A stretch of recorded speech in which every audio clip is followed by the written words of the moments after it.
Well, hey guys, Pastor Harrison requested this video that I do a little jig time episode, and I was having some trouble with my camera, but first I want to show you my gear setup.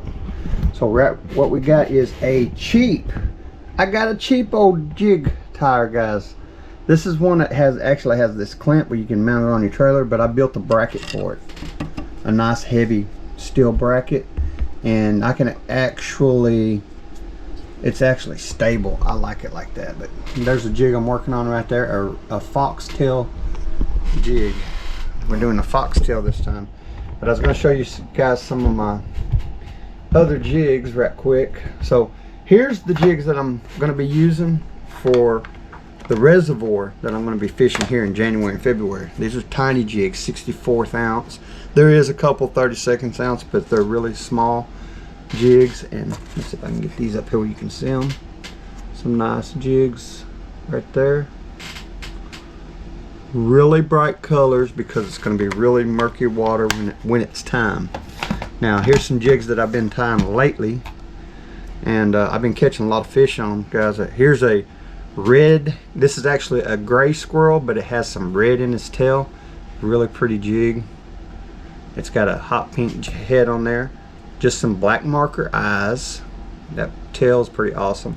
It's got some of that gold rainbow flash in there to go with that gold and squirrel tail, and then I got a black and white soft body on there.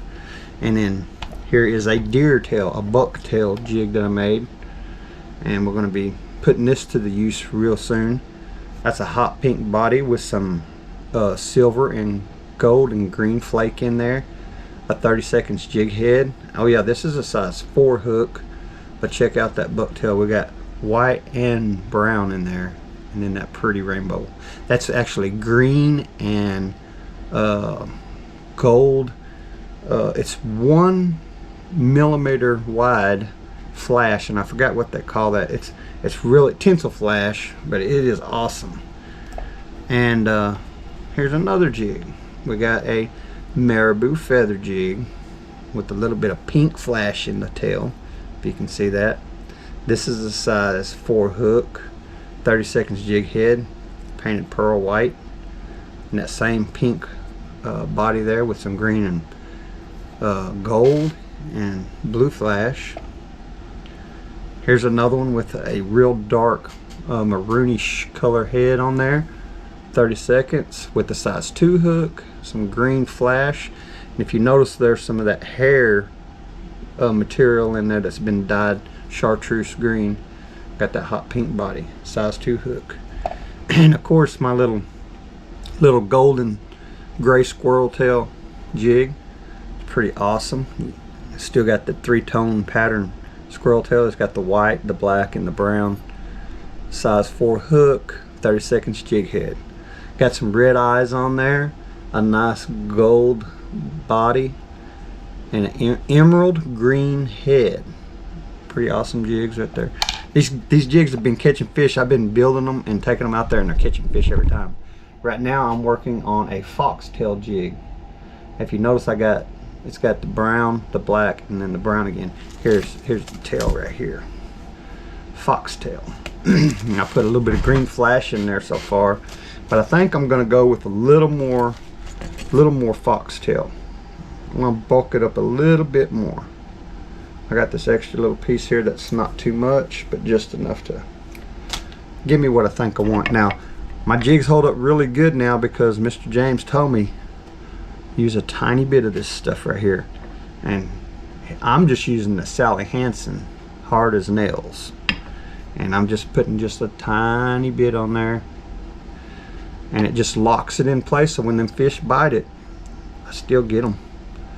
I make that nice soft loop the first round, get it started, and then I'll kind of snug it and go over it again. And then I'll go ahead and trim this little bit right here.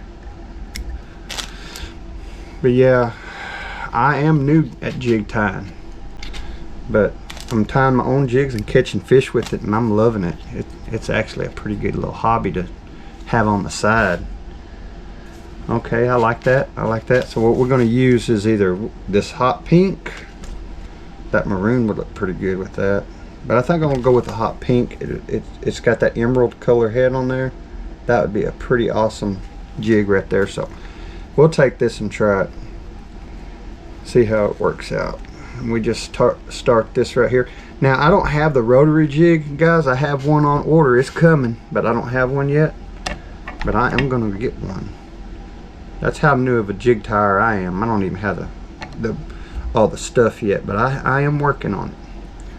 So I'm just gonna kind of go loop that in there, hold it, go on down till I get to my tail, make me a couple there. Now I'm gonna work my way to the front and lock it in, put this out of the way, and then I'm gonna take this tail and just roll it. This is the bad thing about not having a rotary. You got to do this all by hand right here. It's kind of the slower way to do it, but guess what, guys? We're doing it. That's what's cool about it. It might be slower, but we're doing it. We're still making that tail, making that jig at home, and we're going to take it to the waters and use it. Okay, roll this up. Now I actually do have one of these whipping tools, but I'm so new at this, guys, I don't even know how to whip finish yet. But I got one. I just think got time. I ain't had enough time to really sit down and learn how to use it yet, but I plan on it. Okay, we'll go around that. Let's go a little closer here. Gotta lock that thing in there pretty good. I'll show you how I do it though without a whipping tool. So if you don't have a whip tool, you can try this if you want. I'll show you what works for me.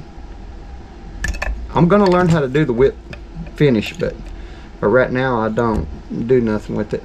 I'll take 2 fingers, make me a loop, and pull it right over that, snug it up, and then kind of go around like that. 2 fingers, flip it. That's how I tie it right there, and I usually do about 3 of them, and that locks it in really good. Don't have no problems with it. Trim it off. And that jig is virtually done. I'll show it to you. Nice foxtail jig. Hot pink body. Green head. And I'll take a little bit of the red paint and dot the eyes, and then put a black marker, make a dot in the center. But just to make sure this seals off good, I'll take this hard as nails, and I'll put me a big chunk on there. Let it roll around all over it and seal it up good. I try to get just a little bit on my thread tie right there, and now we're done. Put it back on here and let it dry out. Well guys, if you want to see some more of this kind of jig tying and stuff, I'm making like a short little video just to show you kind of what I do, and I'm learning as I'm going. You can learn with me if you want, and we can share tips and stuff. And I'll have that rotary vise really soon, and we'll be using that too. But I'm learning as I'm going. But I'll tell you what, guys, look at these old jigs. They're catching fish, and it feels good when you make your own lure and catch them. I appreciate you guys watching. Later.